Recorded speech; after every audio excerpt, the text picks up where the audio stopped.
यमुनोत्री धामच्या जानकीपट्टी गावामध्ये 150 लोक अडकलेत. आपले सातारा आणि महाबळेश्वरचे काही पर्यटक देखील तिथे अडकले. त्यांना पुन्हा महाराष्ट्रात आणण्यासाठी काय? मी आत्ताच मगाशी आणि पर्यटन मंत्री देखील तिथल्या पर्यटन मंत्र्यांची चर्चा झाली. सतपाल महाराज आणि मुख्यमंत्र्यांच्या सीएम ऑफिसच्या स्पेशल सेक्रेटरी त्यांच्याबरोबर पण चर्चा झाली. ते आपल्या एक विभाग आहे तो तिथला एरिया यमुनोत्री धाम जानकी चट्टी या ठिकाणी ते लोक आहेत. आणि आकाश जाधव नावाचा एक महाबळेश्वरचा पर्यटक आहे, त्याच्याशी मी बोललो आणि तिथं दरड कोसळल्यामुळे तिथे अडकलेले आहेत, परंतु ते सुरक्षित आहेत आणि तिथलं शासन जे आहे त्यांच्या मदतीला आहे. आणि त्यांचं म्हणणं आहे थोडा वेळ निघाल्यानंतर थोडी परिस्थिती सुधारल्यानंतर त्यांना तिथून सुरक्षितपणे ऋषिकेशच्या मार्गाने त्यांना बाहेर सुरक्षित ठिकाणी आणण्याचा त्यांचा प्रयत्न आहे. त्यामुळे ते आता सध्या तरी सुरक्षित आहेत आणि लोक तिथली उत्तराखंड सरकारचे लोक त्यांच्या मदतीला आहेत. सर, सध्या ठाकरे गटाकडून बाप काढला जातोय आणि मोदी हे तुमचे बाप आहेत अशा पद्धतीने टीका कोणी काढले?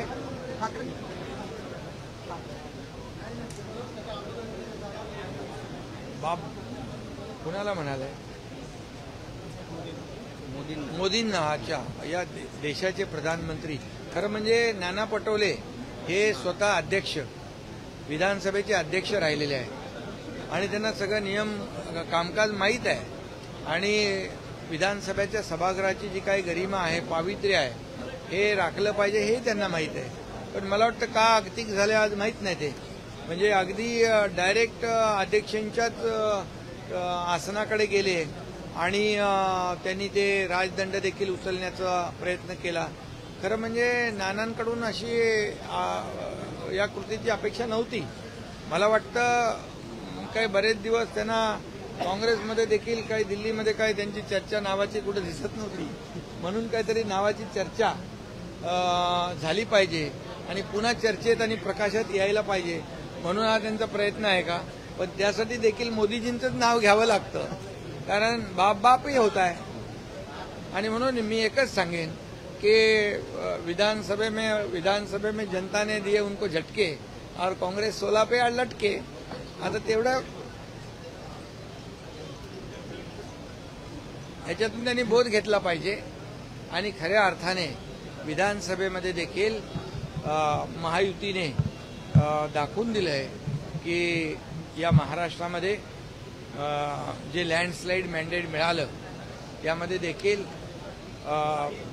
देशाचे प्रधानमंत्री नरेंद्र मोदीजी यांनी महाराष्ट्राला जी मदत केली ते डबल इंजिन सरकार म्हणून, मग air connectivity, rail connectivity, road connectivity, water connectivity यासाठी इन्फ्रास्ट्रक्चरसाठी जे पैसे दिले, किंबहुना शेतकऱ्यांना देखील जे काही योजना दिल्या आणि त्यामुळेच हे लँडस्लाइड मॅन्डेट मिळालंय.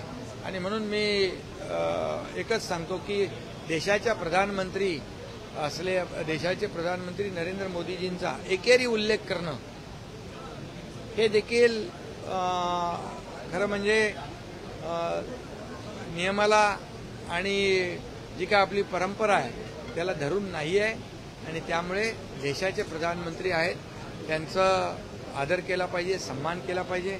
तसे काँग्रेसचे राहुल गांधी देशाच्या बाहेर जाऊन देशाची बदनामी करतात, प्रधानमंत्री नरेंद्र मोदीजींची बदनामी करतात.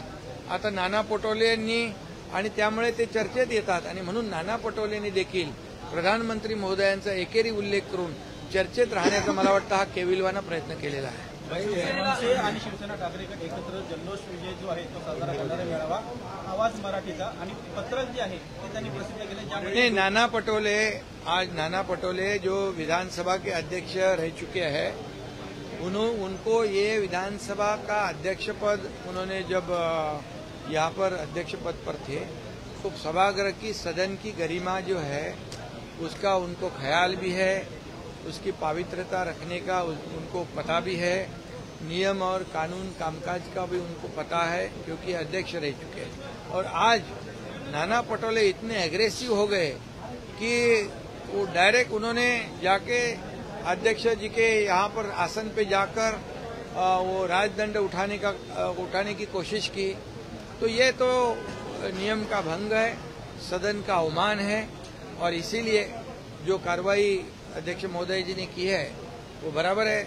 और उसके साथ मैं ये भी कहूंगा कि पिछले कई दिनों से नाना कहीं दिख नहीं रहे थे, नाना हो गए थे, तो इसलिए फिर से दोबारा वो चर्चा में आने के लिए आदरणीय नाम भी उनको प्रधानमंत्री जी का ही लेना पड़ा। लेकिन ये एक आदरणीय प्रधानमंत्री जी होते हैं, हम लोग उनका जो नामोल्लेख करते हैं, नाम लेते हैं, अदब से लेते हैं, आदर से लेते हैं, लेकिन उनका वक्तव्य जो है प्रधानमंत्री जी के बारे में अपमानजनक था। ये दुर्भाग्य की बात है, ये दुर्भाग्यपूर्ण बात है। आखिर प्रधानमंत्री देश के प्रधानमंत्री होते हैं, 140 करोड़ जनता के प्रधानमंत्री है, और उनका सम्मान करना हमारा काम है। और जैसे राहुल गांधी विदेश में जाकर देश का और प्रधानमंत्री जी का अवमान करते हैं, बदनामी करते हैं, और तब उनको लगता है मुझे बहुत बड़ी पब्लिसिटी मिलती है, वैसी कोशिश मेरे ख्याल से नाना पटोले जी ने की है। लेकिन नाना पटोले जी ने, उनको पता है कि आखिर बाप ही होता है। तो आज हम देखते हैं कि महाराष्ट्र में भी लैंडस्लाइड मैंडेट जो मिला है, इसकी वजह ये केंद्र सरकार ने भी, मोदी जी ने भी हमें इस महाराष्ट्र के इंफ्रास्ट्रक्चर के लिए रेल कनेक्टिविटी हो, रोड कनेक्टिविटी हो, एयर कनेक्टिविटी हो, सभी पोर्ट के लिए, जो वाधवान पोर्ट है, ये सब बड़े बड़े प्रोजेक्ट के लिए, जो अटल सेतु है, ये बड़े प्रोजेक्ट जो है, समृद्धि महामार्ग है, इसमें केंद्र सरकार ने भी काफी हमें सहयोग किया है। और इसीलिए ये राज्य में लैंडस्लाइड मैंडेट हुआ, इसलिए अभी तो उनको 16 पे अटकना पड़ा है। इतना बड़ा झटका लोगों ने दिया है कि 16 पे अटका है। अभी उसमें से उन्होंने ध्यान रखना चाहिए।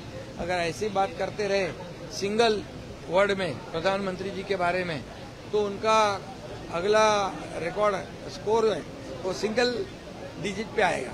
शिंदे साहब आपने सिंगल डिजिट पे आएगा। उत्तराखंड में जो हमारे यात्री अटके हैं, आपने उनकी मदद की है, क्या स्थिति है, अभी क्या किया है? उत्तराखंड के पर्यटन मंत्री हमारे सतपाल महाराज और वहाँ के हमारे उत्तराखंड के आदरणीय मुख्यमंत्री, उनके जो स्पेशल सेक्रेटरी है, उनसे भी मेरी बात हुई। एक आकाश यादव जो टूरिस्ट है, उससे भी मेरी बात हुई। वो अभी वहाँ पर कौन सी चट्टी है, जानकी चट्टी और यमुनोत्री धाम, वहाँ पर जानकी चट्टी एक जगह है, वहाँ पर वो लोग रुके हैं, वहाँ लैंडस्लाइड हुआ है। लेकिन मेरी बात हुई है वो टूरिस्ट लोगों के साथ में, महाराष्ट्र के लोग हैं, और वो अभी सुरक्षित है, और उनको वहाँ की सरकार, वहाँ का प्रशासन पूरी तरह से मदद कर रहा है, और जल्द से जल्द उनको सुरक्षित यहाँ पर लाया जाएगा। शिंदे साहब कल कांग्रेस के नेता दिल्ली में गए थे, लेकिन अभी कांग्रेस कह रही है कि हम अकेले लड़ेंगे। महाविकास आघाड़ी में फूट पड़ती नजर आ रही है। कांग्रेस नेता को कहना है कि हमको अकेले लड़ना चाहिए। इसलिए आज नाना पटोले जी ने ऐसा किया क्या विधान भवन में, विधानसभा में, ये भी सोचने वाली बात है। लेकिन मैं इतना ही कहूंगा, देखो हर एक पार्टी को, हर एक पक्ष को अपनी अपनी लोकशाही में अपना अपना अधिकार है, और किसके साथ अलायंस करना, गठबंधन करना, अकेला चुनाव लड़ना, ये अपना अपना उनका पार्टी का अधिकार है। इसलिए अलग अलग पार्टियां हैं, अलग अलग निर्णय लेती हैं। महाविकास आघाडी तुटीच्या मार्गावर आहे, महाविकास आघाडी तुटीच्या मार्गावर आहे का? त्यांच्या नावाने एक पत्रक काढण्यात आलं, ठाकरे बंधू एकत्र मेळावा वरळी डोंबिवली. चांगलं आहे ना, त्याच्यात वाईट काय? याच्यामध्ये वाईट वाटून घेण्याचं काम काय? सर्व मराठी राजकीय नेत्यांना पक्षाचा दर्जा मिळावा या दृष्टिकोनातून वेगवेगळ्या राज्यातील आमदार शिवसेनेत प्रवेश करणार असल्याची माहिती मिळते, काय सत्यता आहे? वेगवेगळ्या पक्षाच्या राजस्थान वगैरे राज्यातून आमदार शिवसेनेमध्ये प्रवेश केलेला आहे. अनेक राज्यातले पदाधिकारी, राज्यप्रमुखांनी आमच्यासोबत येण्याचं काम केलेलं आहे. त्यामुळे आता शिवसेना राष्ट्रीय पातळीवर मोठ्या प्रमाणावर वाढते, आणि नक्कीच या ठिकाणी देशभर शिवसेनेचं काम आणि हिंदुत्वाचा जो का आपला विचार आहे तो पुढे जातोय. काँग्रेस एकटं लढण्याचा विचार करते, महाविकास आघाडी फुटीच्या मार्गावर वाटते. अरे बाबा, मी सांगितलं का, मी एकच सांगतो, जे पक्ष, जितके पक्ष आहेत त्यांना लोकशाहीमध्ये अधिकार आहे. वेगळं लढण्याचाही अधिकार आहे, आघाडी करून लढण्याचाही अधिकार आहे. त्यामुळे त्यांच्या जे काही निवडणुकीची जी काही स्ट्रॅटेजी आहे हा त्यांचा भाग आहे, त्यांचा अधिकार आहे. त्यामुळे कोणी युती करतंय, कोणी आघाडी करतंय, कोणी वेगळं लढतंय.